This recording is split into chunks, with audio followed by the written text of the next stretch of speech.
My boyfriend, he does not want me to have ADHD. Why?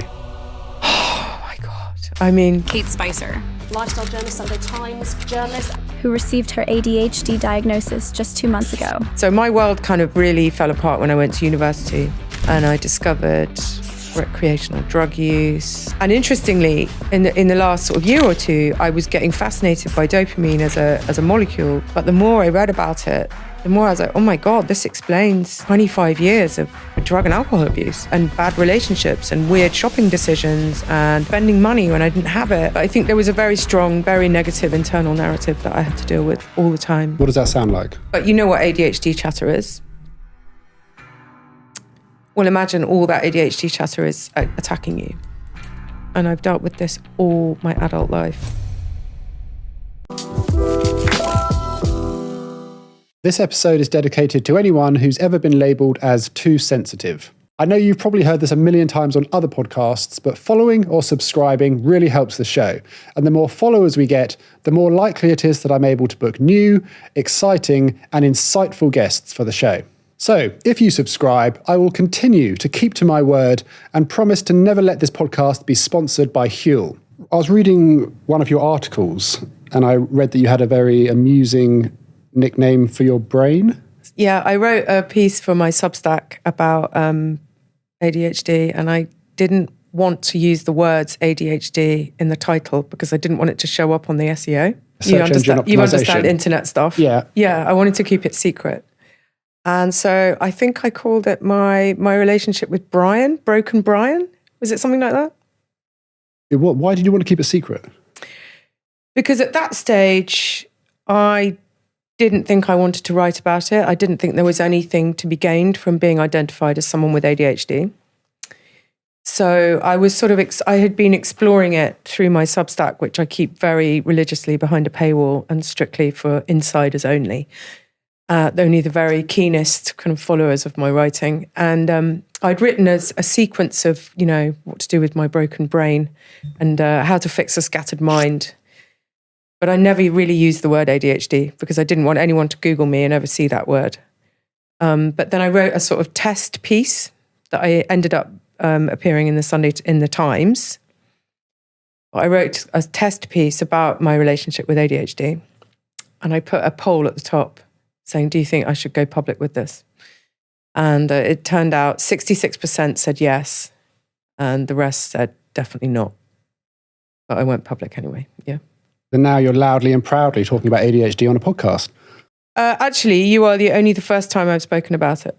I've consciously not sort of jumped 2 feet first into the whole, I'm identify as ADHD. I barely identify as ADHD yet anyway, so this is a bit of an experiment for me. If I break down and sob in the middle of it and you have to get an ambulance to take me away, it'll be all your fault. So apart from that poll where you were encouraged by a 66% majority to publicly talk about it, has there been any other changes in your way of thinking that has made you more comfortable in speaking about it? I'm not more comfortable speaking about it. I think you approached me and I felt like you were doing something good here. I looked at what you were doing. You're clearly speaking to all sorts of different people. And I feel like your audience has ADHD. So they're going to be sympathetic. In terms of, I write for newspapers, I write for the broadsheets and some tabloids, and I feel like, and I know from looking at comments on the piece I wrote in the Times, that the broader society is not sympathetic towards people with ADHD. They don't even think it exists. And I think the fact that there is just an unprecedented body of scientific study into it isn't enough to convince even medical people. And the guy who gave me my eventual diagnosis and is now giving me cognitive analytical therapy to help me cope with transitioning into becoming someone with ADHD rather than just being the mess I was before, said that even within psychiatry, it's still, his exact words were greeted with a bit of an eye roll. So, it's a very complicated landscape out there for us. And I think to wear it proudly, you need to be successful, like you are. You can do what the hell you want. You notice I very carefully didn't use the F word there, being all being all kind of neuronormal. But I think to actually come out proudly and say you have ADHD, you have to have all your ducks lined up and you've got to kind of have your shit together. Has it been accepted within your family? I'm going to be 55 on Saturday. I can do what I want. So I get myself an ADHD diagnosis, and it's sort of seen as like Kate's latest mad hyperfocus. They wouldn't call it a hyperfocus. They'd just say, oh, that's Kate's latest thing. She's got ADHD. I'm pretty sure that's what they're saying. But I'll run you through my family. My dad is a retired surgeon, and I overheard him talking to one of my siblings about another relation of ours who's suspected to have ADHD, and him saying it's just people who've always felt different and need some sort of diagnosis to make themselves feel better about themselves. And that was very hurtful to overhear that. But he didn't say that to me. But I think, he, like many, many people, thinks it's the pathologization of personality. And I've had my own thoughts about that, but we'll come to that later. So, but both my mum and my dad and my boyfriend were invited to fill out the ADHD informant report, which is what people close to you, I imagine if you're a child, it'd be your parents, or it's just people close to you, flatmates, people who can observe you, and they fill out forms to kind of, I suppose, support your own ADHD assessment. So my dad filled it out and sent it, and my shrink said the form was very sparsely filled, but that actually was consistent with me having ADHD. My mum said to me, oh, you fill it out, darling. I want you to get the result you want. And I was like, Mum, I don't want to have ADHD. I want to get a medical diagnosis. It's not a consumer thing, although ADHD is now being presented as a consumer decision, let's be honest. The way the media talks about it is like, oh, people are just going off and buying themselves these 15-minute ADHD diagnoses so they can get stimulant drugs. And doctors have said that to me. So I can see where my mum got this idea from. Oh, darling, I'll just fill the report out. So I was like, okay, Mum, don't bother filling it out. It's fine. My boyfriend opened it and just went, oh, you don't have ADHD. I was like, so you're not going to fill the form out? You don't have it. He does not want me to have ADHD. Why? Oh my God.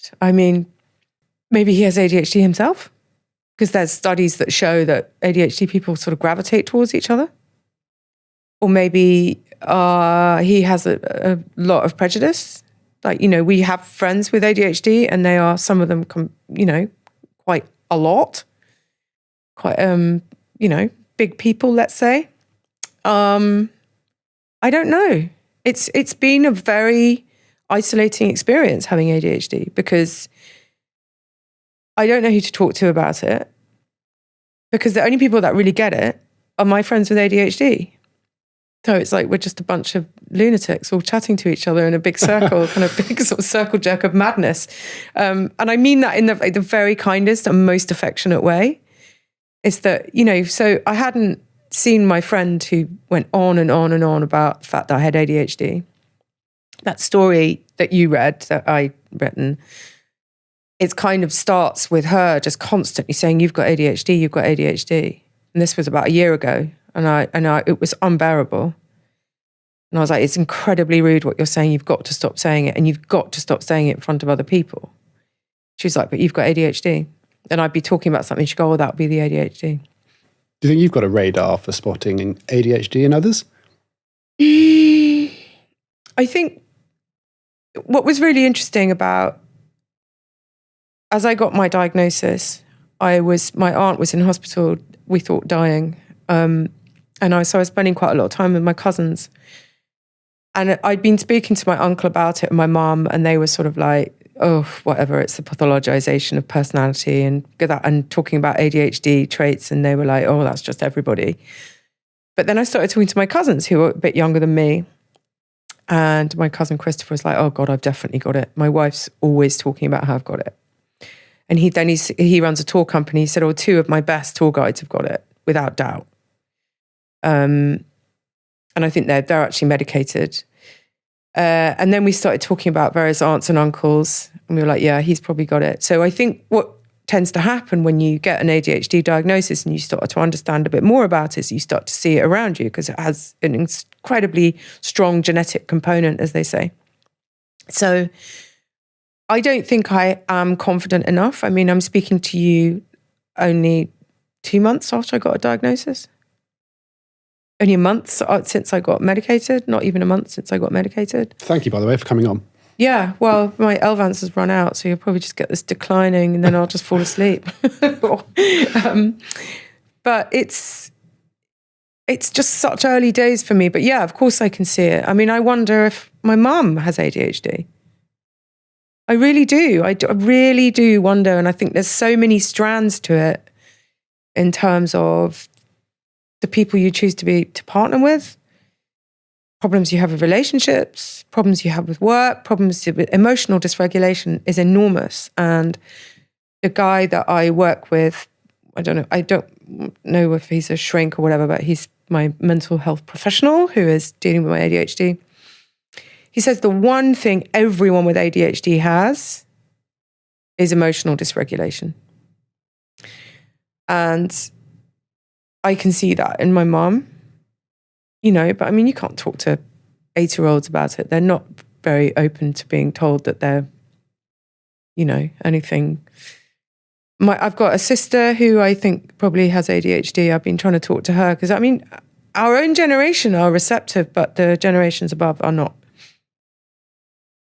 Your parents, clearly, by the sounds of it, incredibly intelligent people. Have they done the research? Have they read up and had their minds changed by doing some research? I think that, as it's just you and me talking here, nobody's listening.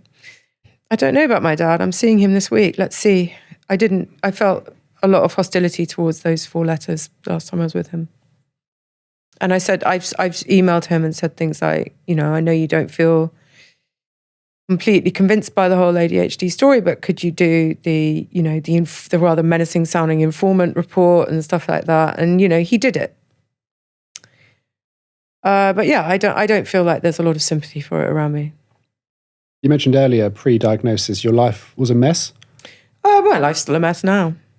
I haven't had this sort of mad sort of Damascene stimulant moment where I start taking pharmaceuticals and everything comes together.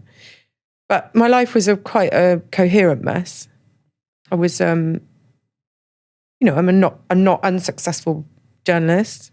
I mean, I think a lot of people go, when they get an ADHD diagnosis, they do kind of have a grief at the career they might have had if they've been diagnosed younger and understood how to manage themselves. I definitely feel like that. I think I missed a lot of opportunities, but I think I've done well enough. What opportunities do you think you've missed? I think I lacked confidence to do and pursue certain things. And I think that lack of confidence was actually about ADHD, whereas before I just thought it was because I was not a strong person. But I realise now that actually having ADHD and getting where I have does make me quite strong, because I've kind of managed to sort of tooth and claw fight my way through all that kind of procrastination and madness and stimulant seeking. And but I think there was a very strong, very negative internal narrative that I had to deal with all the time. And I think that held me back. What does that sound like? The internal negative narrative? You know what ADHD chatter is? Well, imagine all that ADHD chatter is attacking you. And that's a lot. Can you imagine that? All those different voices in your head, all the different strands coming in. And, when you wake up in the morning and have you seen the film Hellraiser? Yes, there's spikes coming out of the hair. That's what internal chatter is like when it's, you're being pulled apart by your centered, calm, focused, confident core is being pulled apart by like phenomenal, endless streams of negative self-talk. And with a lot of lifestyle management, good sleep, not drinking, certainly not taking drugs, eating well, exercising, I think you can stay on top of that stuff. But the minute you fall apart a little bit and seek external stimulants, you're making yourself very, very vulnerable. So, I'm in my mid-50s and I've dealt with this all my adult life. So the fact that I've got as far as I have is probably should be applauded. I should probably find a reason to applaud myself rather than a reason to berate myself. Going back in time, that constant internal chatter, that must have led to some dark places? I think that what happens with ADHD a lot, and there is certainly studies to bear this out, is that if you have a trauma in your childhood, and I'm not a trauma narrative person at all, but I did have a complicated childhood. My parents had a very nasty divorce, and there was some, tricky things to navigate. And I think the interaction of that with ADHD was what took me to dark places. I think had my ADHD been managed from quite a loving place, I probably would have dealt with it in a very different way. But I did kind of arrive in the world, which is when I think ADHD often becomes very apparent. Apparently, people who are reasonably intelligent can mask really well at school, and they can do very well at school. But it's when you go out into the world and you have to look after yourself that everything falls apart, because you can't look after yourself. You just don't have that sort of executive functioning toolkit. So my world kind of really fell apart when I went to university, and I was just chaotic person. And I discovered recreational drug use, and it was not a great foundation to start adult life. That world of self-medicating through recreational drugs, how deep into that hole did you go? I mean, I think that getting an ADHD diagnosis made me realize that I was constantly trying to correct my brain chemistry. So I'd long explored my relationship with recreational drugs, because the minute they became a problem, because I came of age in the rave years when taking drugs was not a problem. It was kind of changing Britain for the better. Football terraces weren't violent anymore. People were coming together. There was incredible, in groups of people that were incredibly diverse. I mean, in some ways, the kind of ecstasy generation it's just an incredible time. But then you either grew up and grew out of that, or like me, you just kind of proceeded more into kind of habitual hard drug use, which it was never. I mean, look, the thing about drug use is like, how long is a piece of string? Do you have to be in the gutters shooting up, fentanyl in order to have a drug problem, or do you have to not be able to stop doing it at the weekends? But as I realized I didn't have any control over my appetite for drugs, I couldn't just say, I'm not going to do it this weekend. I was like, my God, I've got to get to the bottom of this. Rehab was for rich people. I was desperate. I was like, how do I stop this? So I did lots and lots of reading. I tried super, super hard to be a clean and serene person. But, and I just thought I was a bad person. I'm a bad person. I stimulate. And they call it stimming, don't they? Which sounds like something really dirty from porn. So I don't like using the word stim. It sounds like something, like teabagging or wolfbagging or whatever all those things are. So I just find stimming a bit of an odd word, but I do understand what it explains. It's like constantly trying to raise your dopamine levels. And interestingly, in the last sort of year or two, I was getting fascinated by dopamine as a molecule, just because it's quite trendy in wellness. But the more I read about it, the more I was like, oh my God, this explains 25 years of just drug and alcohol abuse and bad relationships and weird shopping decisions and, spending money when I didn't have it and eating weirdly. I mean, there's a very high incidence of bulimia in the ADHD. And I think it's your risk of having an eating disorder is massively elevated if you have ADHD. And so all this stuff just sort of falls into place, and you realize that what you've been, so where I'm talking to you now as someone who has just got an ADHD diagnosis, is not really quite comfortable with it yet, but it does explain my life. And like, why did I never settle down and have kids?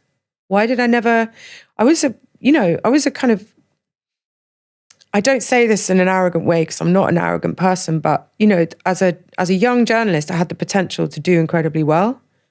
People really liked my voice, and I was kind of different, but I couldn't get beyond a certain place. And I watched other people race past me, but they were like neurotypical, and they had this kind of capacity to just get on and do something that I just couldn't. Like, my life just constantly descended into kind of barely contained chaos. During that chaos, was there romantic relationships running alongside all of it? I was always in. Well, I wasn't addicted to relationships. I see a lot of my girlfriends kind of, and boyfriends actually, they kind of always got to be in relationships. I was always in and out. I was quite happy being single, but I would have. What's interesting about my relationships until I met my current partner is they always lasted 2 years, which is when the oxytocin runs out, which is a stimulant, really. Oxytocin, it's the bonding chemical, it's the love drug, it's that high. And it's kind of a great treatment for ADHD. And you can hyper-focus on that person, and you're taking drugs. It's oxytocin. It's a drug. You know, love is the drug. I mean, you know, Brian Ferry wasn't the only one to experience that. But once the oxytocin drains away, and that bonding period that oxytocin gives you as an animal, which is designed to pair you up with a male human, have you breed, get you pregnant, get the baby out, then raise the baby until it's just strong enough for the male to bugger off, and the woman can then raise it within the human pack or whatever. That's what oxytocin is there for, evolutionary terms. And that was about as far as I could take a relationship, as far as the oxytocin would take me. And then when the little baggie of oxytocin ran out, the relationship went into terrible decline. And of course, having ADHD and having emotional dysregulation, the drama, you know, as the person's affection kind of dries up for you because it's getting weird and it's getting difficult, your emotional dysregulation has you swinging from being like, whatever, super cool, not interested, don't need you, to being like really clingy and desperate. And, you know, and this, Alex, this is me unpacking my entire life in 2-month period since I've been diagnosed. Like, I'm looking at an entire lifetime trying to understand why I did all, because I could never understand why I couldn't get my shit together. I thought it was because I was a useless person or a bad person. I still think that. You know, I have that internalized, they talk about, you know, gay people who have internalized homophobia. They talk about women who have internalized misogyny, because that's the culture we've been brought up in. I have internalized prejudice towards people with ADHD. Even though I believe it, it's real, it's there, but there's an internal narrative that is very, very negative about it, and I look back at my life, and I'm making sense of my life through the filter of ADHD. And it's like, you weren't a bad person, you weren't a failure, you did well considering you have ADHD. I'm like, no, you don't have ADHD, you're just a bad person. You just couldn't get your shit together. You're just not as good as that person. You know, internal mad narrative. Like a really heavy episode of the Today program, except I'm the victim and the questioner. Were there moments throughout those years where you did want kids? Yeah, I mean, I always wanted kids, always, but I just never got myself into a satisfactory place to give it a go. Probably just as well, really, that I don't perpetuate this kind of chaos. But yeah, no, I've missed a lot. I've lost a lot, for sure. But you know, it's life. And at the end of those 2 years, because it's a very familiar story with the cycle. You mean the cycle, the oxytocin cycle? Absolutely. Yeah. What's your style of ending the relationship when it runs out? The big one was to just drive them away so I didn't have to do the finishing. just become madder and madder and madder and harder to deal with. Or sometimes I just walk out. What's your biggest realization about your past? Well, I think, like I keep saying to you, is that everything can be explained by not having any executive function because there's a big hole in the front of my head. It's quite heartbreaking, actually, to think that I've gone through decades of my life blaming myself and sort of beating myself up for not being better. It's huge. It's huge having to reassess your life. But apparently you feel shame when you, in your kind of ADHD state, because you can't get your shit together and be like neurotypical. But then you feel a lot of shame afterwards for being the ADHD person you are. Can you relate to that? Yes, I can. In what way? I used to feel incredible shame about abandoning projects. I used to get excited about an idea and I would tell someone, and I meant it. I really meant that I was going to start that business. And then I avoided them for the months that followed because I had no interest in that business anymore. And I was so shameful to answer the question that would come if I met them and they said, "So, have you made progress with that?" And I would have to say, "No, I've lost interest in it." Again. So you ghosted them? A lot of the time, yeah. Yeah. I think that's quite common. I mean, I couldn't do that as a freelance journalist. I needed to kind of come good on my stuff. Otherwise I wasn't going to get any work. But I'd get working very late. And I thought all journalists did. I mean, that's okay. You just asked me the question, what's your biggest realization? I thought everybody felt like this. Okay? I thought I was just normal. And I've had a few flashes of insight into the fact that I wasn't normal over the years. I remember a very, very good friend of mine talking to me about being, I don't know if she was depressed, but she was going through a hard time. And she was given 6 weeks off work, full pay. And I mean, as a freelance person, that would have been a dream for me. But I mean, I could never stop working because I'd just be out on the street and homeless. And I was like, well, how do you feel? You know, why are you taking this sabbatical? Like, how do you feel? And she described how she felt. And I was like, I feel like that every day. She was like, oh, you know, I just feel really low and I don't have any self-belief and I can't seem to get anything done. And this was like an exceptional period in her life that required her to have 6 weeks paid leave from work. I was like, I feel like that every day. What do you mean? Is that not normal? Like, there's people out there walking around who are perfectly happy. Are there? Are there? They might look happy. Exactly. Everybody's miserable, right?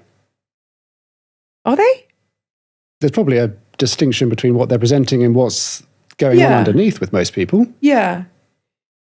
I mean, one of the things I noticed when I started taking the medication was all the chatter recedes. You just focus. All the chatter goes. Your mind you're stimulated, which I find a bit odd to have that sort of slightly stimulated feeling. But you can concentrate, like your mind just calms right down. The monkey leaves your brain and a tortoise takes up. When you started the medication, were you worried that it would numb your creative mind? Honestly, did I think the medication would numb my creative mind? Absolutely not. Absolutely not. What I was worried about is that I would be stimulated and I would be high. And I couldn't believe that would be a good thing for a person. Because they're stimulants. And they're quite uncomplicated stimulants. I mean, if you've taken stimulant drugs, right? Recreational drugs.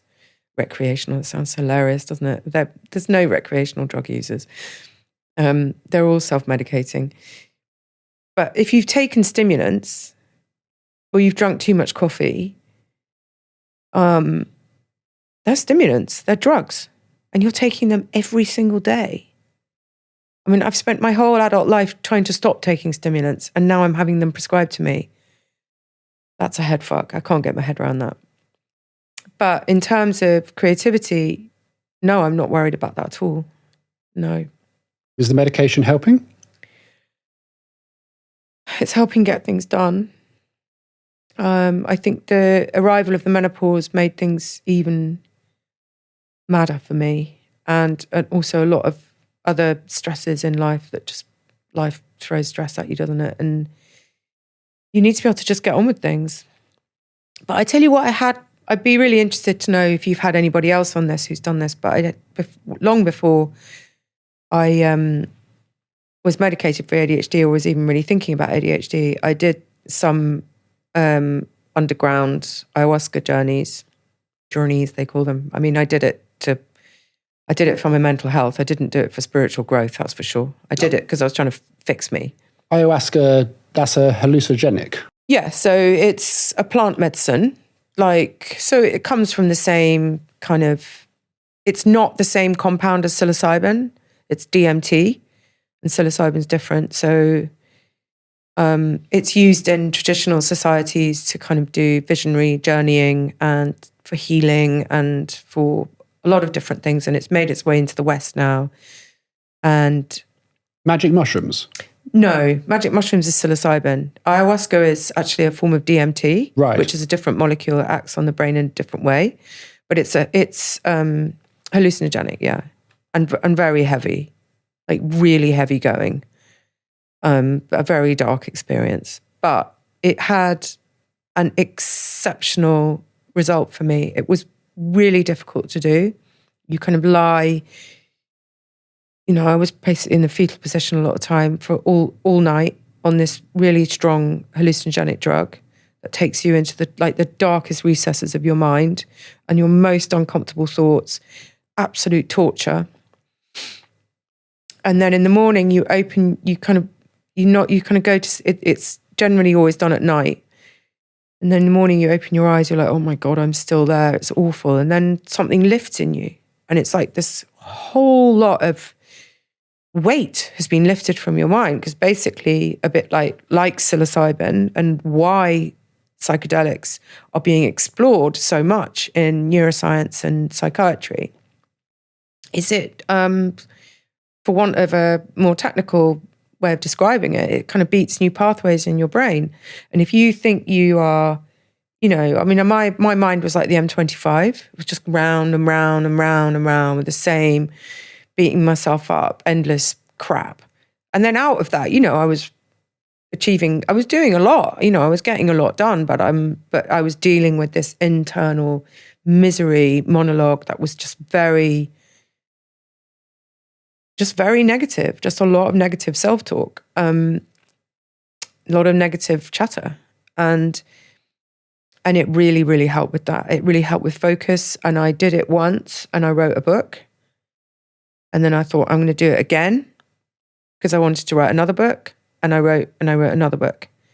And it was phenomenally helpful. And I think I'm going to see how I get on with the stimulant medication, because it may be that I can manage my ADHD with very careful, very well selected psychedelic treatment. Because psychedelics are full on. I would not suggest anybody does it just on their own, experimenting, or that they just go with any old person to do it. But I did have an incredible result. But I've also done it and had very bad results. So, I'm going to write a book about this, because, it was very good. It was like a curate's egg. It was good in parts, the psychedelic experience for me, but it did help make my brain a better functioning thing. And I suspect you could go with very clever, with very targeted psychedelic interventions and not have to deal with stimulant medication. Because what worries me about it are the people dealing with my diagnosis medically, they're like, just don't worry about it, just keep taking the stimulant medication, it's fine. But it's very hard for me as someone who's fought a stimulant addiction all my life. Very controlled. I wasn't like doing coke in the loos while I'm doing interviews or anything like that, but it was there, and I didn't have control over it. And then suddenly to be taking prescribed stimulants, it just feels slightly weird to me. Why don't you take medication? I worry that it would interfere with the way my brain works. And there are drawbacks to the way my brain works, but I feel like I'm managing them. feel like I managed the positives quite successfully. What was your upbringing like? What was your childhood like? Very stable. Yeah. So you grew up with a lot of love and you grew up knowing you're a good person. Yeah. Yeah. You see, I think that's where ADHD, I think if you've had stuff happen in your childhood when your brain's really plastic and you've burnt for, the M25, which is burnt when you're a kid, has a lot of negativity in it and a lot of negative voices. And then you add ADHD to that, I think it's really tricky to manage that. Because the two things, people talk about this a lot. I'm very suspicious of the word trauma. I think it can be used to kind of play a very sort of a bit of a victim game. But I think trauma and ADHD intersect in a really, really frightening way. I think I've read Gabor Mate's book about ADHD, and I've read his book about addiction, which was his first, In the Realm of Hungry Ghosts. And in that book, he says, because he's dealing with hopeless street addicts in Toronto. I think it's Toronto. Anyway, some Canadian city. Hopeless street addicts. And he's, at some point in that book, he said a lot of times the most hopeless drug addicts could be dealt with ADHD medication. Like their addiction was about trying to treat their ADHD. And I can see now that we're talking about stimming earlier. She's constantly just seeking to kind of get all your body wants is homeostasis, balance. And you don't have enough dopamine, like your dopamine doesn't work in the right way. So you're constantly dopamine shopping and going around looking for it. Sometimes it takes the form of a particular type of food. Other times it takes the form of spending money in a madcap way. Sometimes it's weird relationships, it's arguing, it's deadlines, it's you find your dopamine where you can. And one surefire way to get dopamine is to take drugs and to smoke So, yeah. You think you're sensitive to criticism? Yes, definitely I am. But I've had to learn to swallow that because I'm a freelance journalist. But also, I think my perfectionism comes from not wanting to receive any criticism. So I'll spend a hell of a lot of time working on something because I'm terrified of being criticized. So quite often my work will come in and people will go, "Oh, how much do they change your work?" I'm like, "Well, not at all, because it's been really well written, but I've spent far too long on it because I can't bear the thought of being criticized or of getting it wrong." But, what we were talking about there was about, you had a loving, stable upbringing. And I'm not saying my family don't love me, but there was a lot of, I think anybody watching this who has ADHD and has kind of trauma in their life will understand how trauma and ADHD intersect. And they say that trauma can like pull the trigger on ADHD. Like you could probably go through life not thinking you have ADHD if you didn't have the trauma to kind of trigger it. I think you've got trauma which can create lots of lookalike traits of ADHD. If you've got ADHD and also you experience trauma, then that can be really messy. Yeah. Super ADHD. Super ADHD. Is that the good type or the worst type? Yeah, I don't know. Like mega. Yeah, I can't think of any acronyms now. Have people ever called you lazy?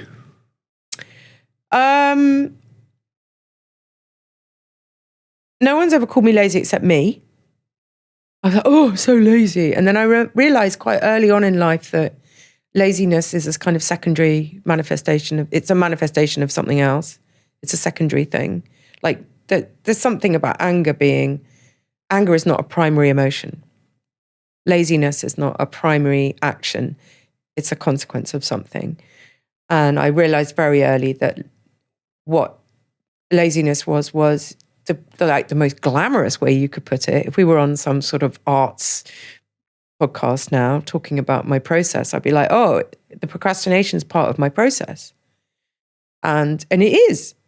When you're going through procrastination, there's kind of good procrastination when you really come up with a lot of ideas and you really consolidate a lot of disparate thoughts. And in a way, taking the stimulant medication, I've lost a lot of that procrastinatory kind of gestation period when you really get to grips with ideas because it makes you very dynamic. The stimulant medication makes you sit down and do things. And the procrastination does have a real positive to it, but then it can go into very toxic procrastination where you're actually just procrastinating because you have no self-worth and no self-belief and you don't believe you can do something. And actually, you kind of can't. You're immobilized by your lack of executive function. And then you further immobilize yourself by feeling shit at the end of the day because you haven't done enough work. So you're like, oh, I'm going to have a drink, raise my dopamine levels, have a little bit of GABA come down. I mean, we are amateur endocrinologist here. But, you know, and then it kind of snowballs. But my boyfriend said something to me the other day. He's not dealing with my ADHD thing at all well. He just doesn't want me to have ADHD. But he said something like, we were talking about something. He said, you don't have ADHD, you just don't try hard enough. Which is a kind of textbook. I could almost see it in an Instagram square of like some ADHD meme person or influencer like you kind of, you know, coming up with the chat that you have to swallow your whole fucking life if you've got ADHD. But it's like, yeah, he just said, you don't have ADHD, you just don't try hard enough. It's just textbook, isn't it? Do you think he's confusing procrastination with laziness? I think he's confusing kind of fear and low self-esteem and just the internal kind of monologue of ADHD of just sort of dealing with the constant narrative that you're not good enough and you're, you know, it's quite a complex, I mean, quite interesting to write down all the different things that you think about yourself. I tried to do it in a recent Substack, actually. And interestingly, my stuff is super paywalled because I really only want people who are on my side to be reading my stuff. And if people aren't on my side, then they've got to bloody pay to not be on my side. But I wrote a piece recently about kind of just slowly losing my shit and going into a really bad place and then going off and having a bit of a drinking binge. I mean, when I say drinking binge, I mean I drank like 4 glasses of wine. You know, I wasn't kind of drinking butt-fast tonic wine and falling under buses or anything. But I wrote a list of sort of the things that I was saying to myself. The kind of, and I think it's called a thought spiral. So you start spiraling into this sort of doom narrative. And somebody got in touch with me and kind of highlighted that and said, you've articulated that sort of doom spiral absolutely perfectly.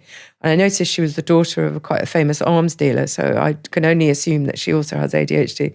But anyway, she was not that the two things are linked, but yeah, I was relieved to hear from someone that they also have this kind of, you know, several layers of like a sort of chorus of people saying negative things, all of whom are yourself.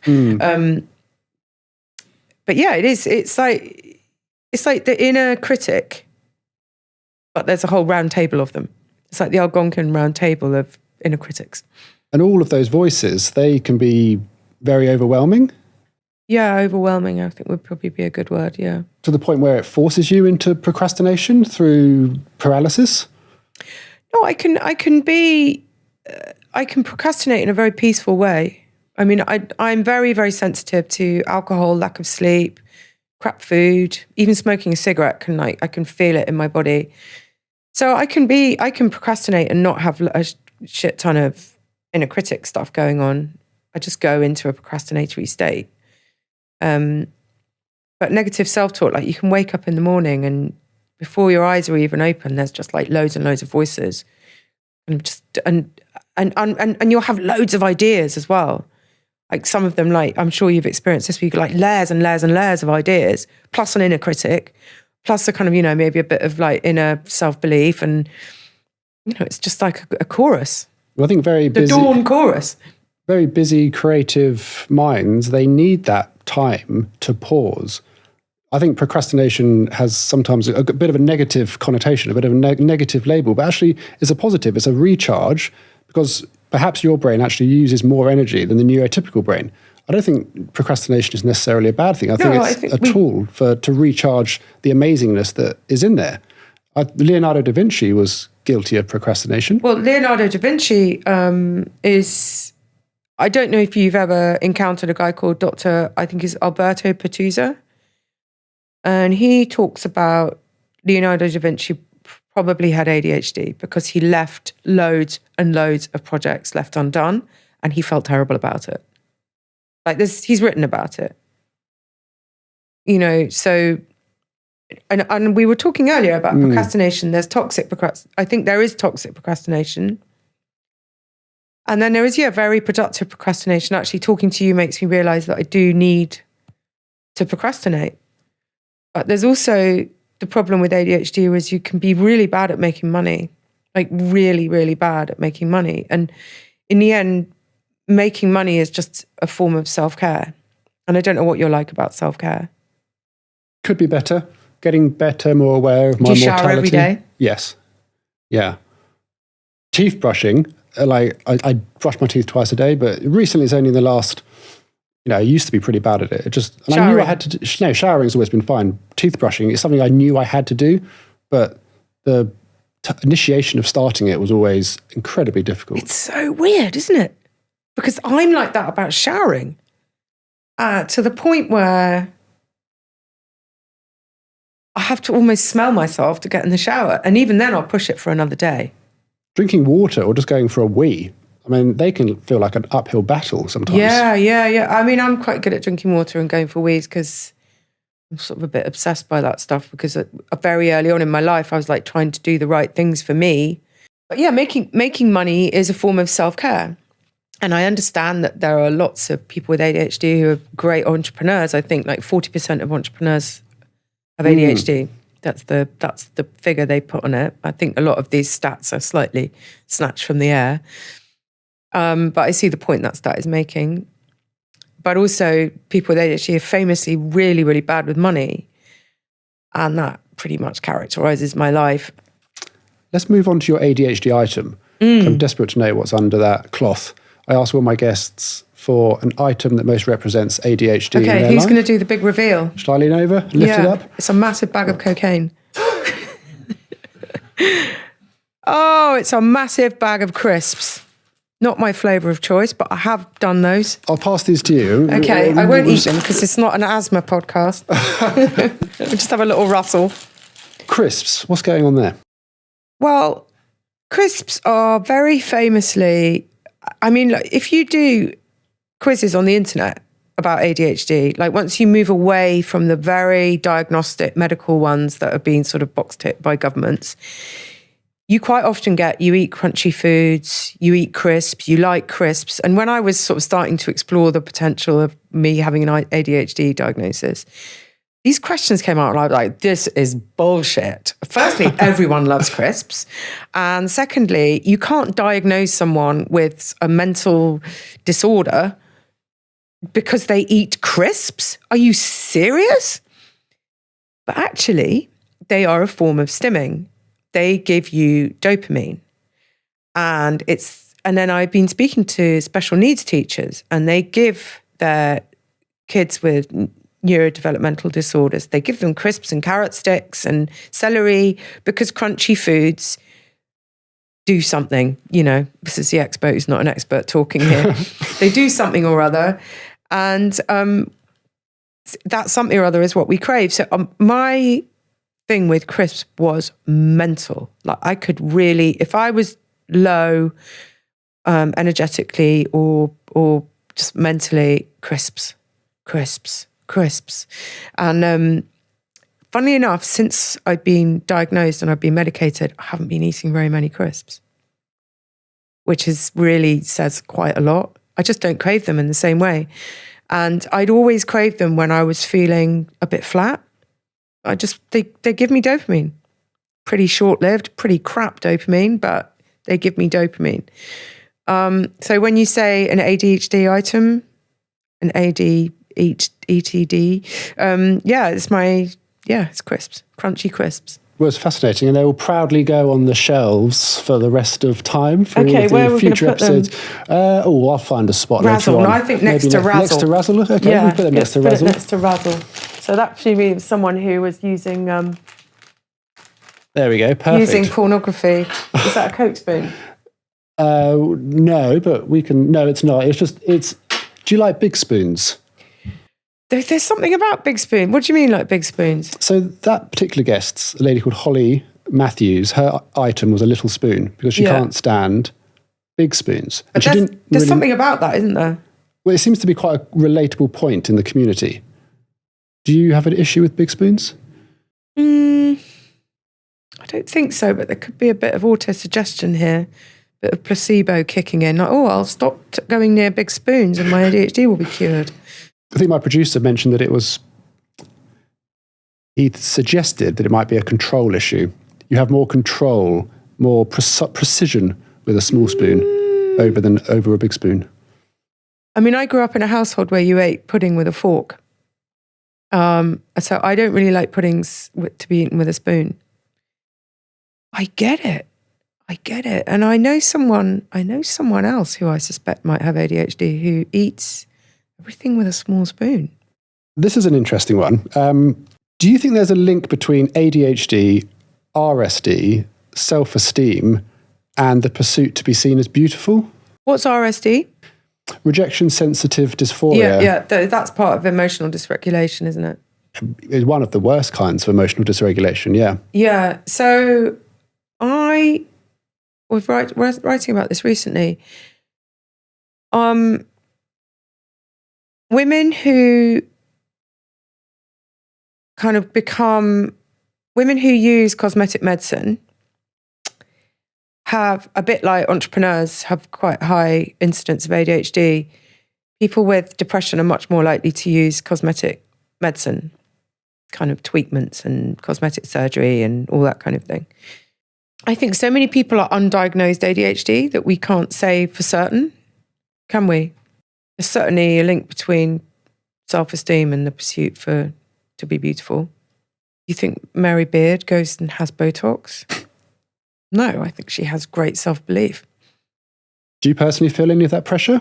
Well, I wrote a story about this in the Mail, don't judge me, recently, about giving up like Botox and fillers and things, which I have totally, really.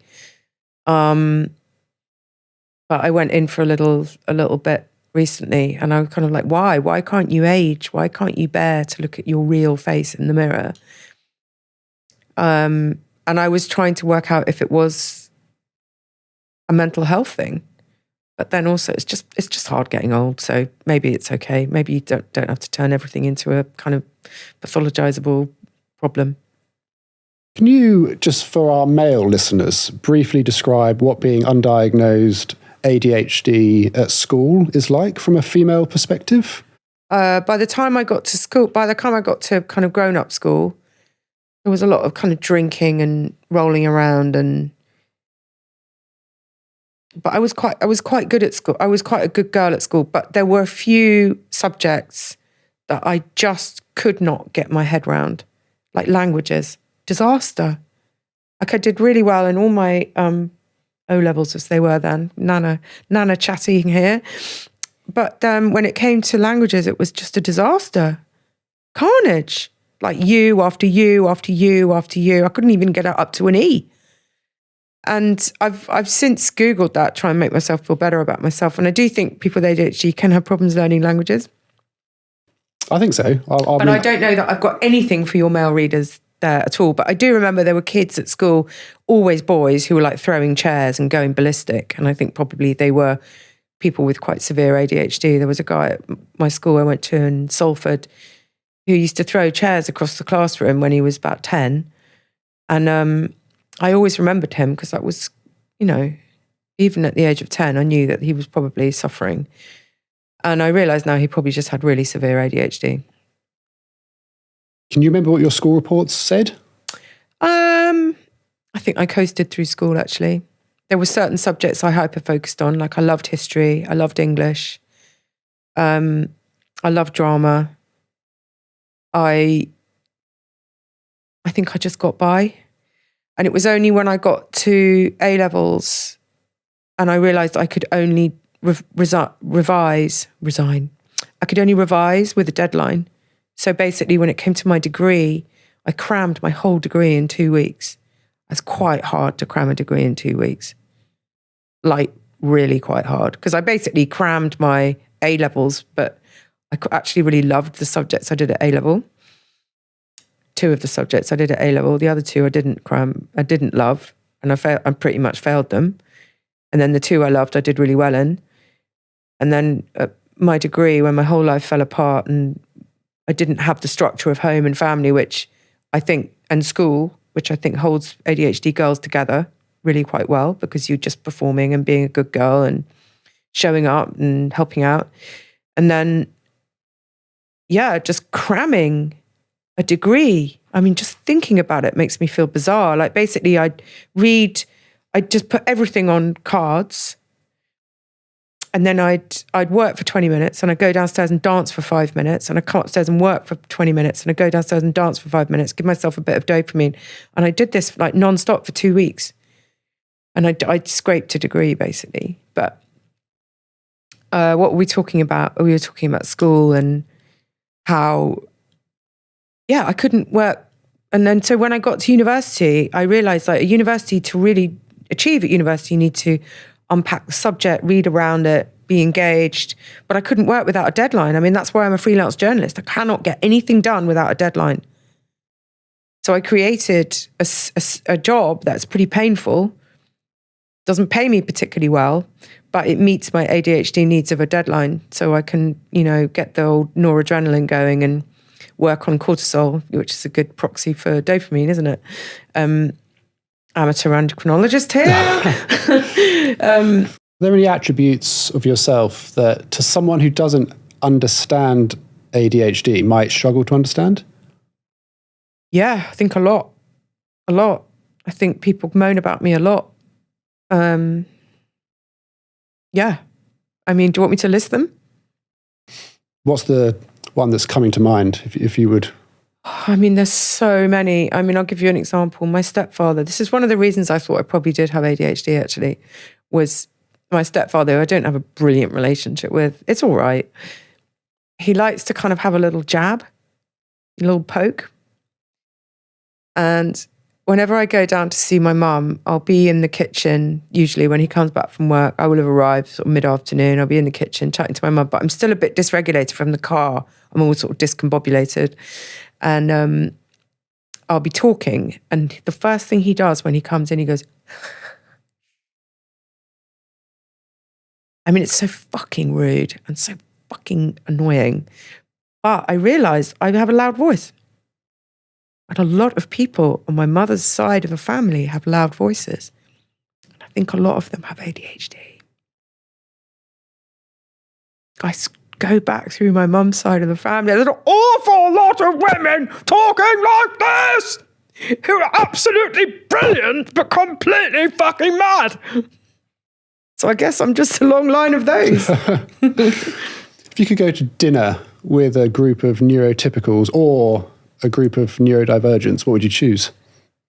Well, it depends if we've got any stimulants to deal with it. Oh God, you know what? I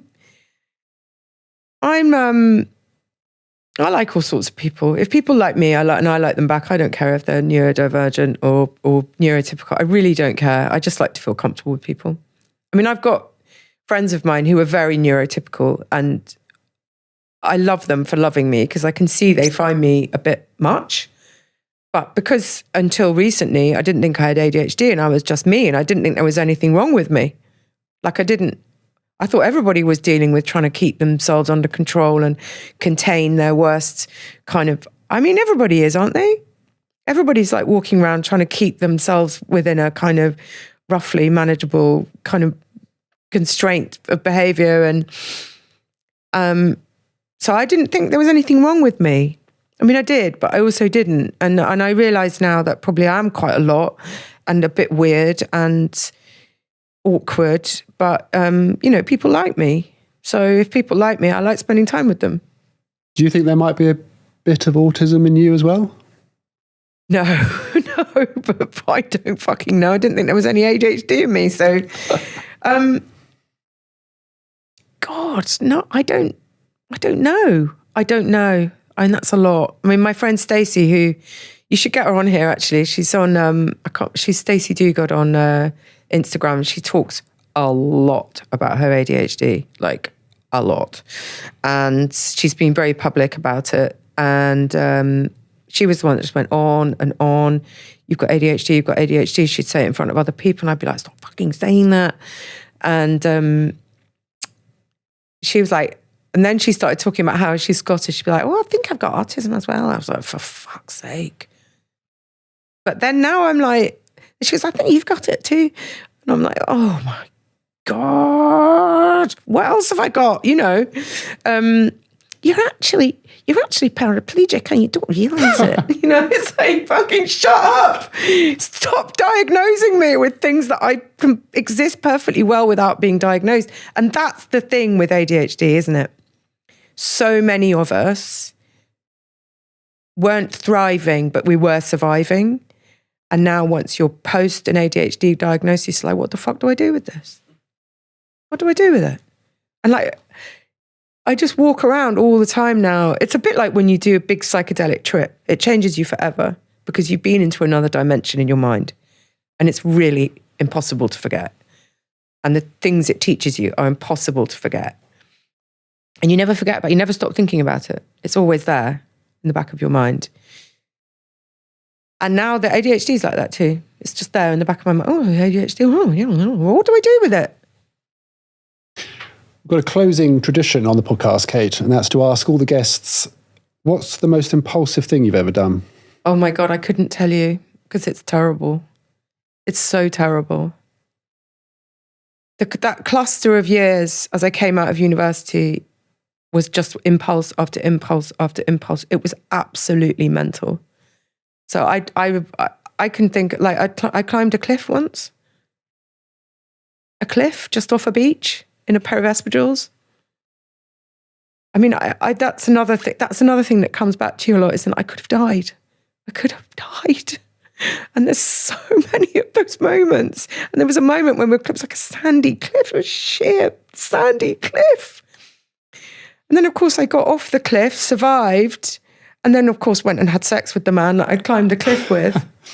Got pissed with him and then had sex with him. It was quite nice, actually. It was one of my more successful impulsive moments. So we'll finish on that one. Yeah. This has been fascinating. Kate, thank you so much. Oh, thanks for putting up with me.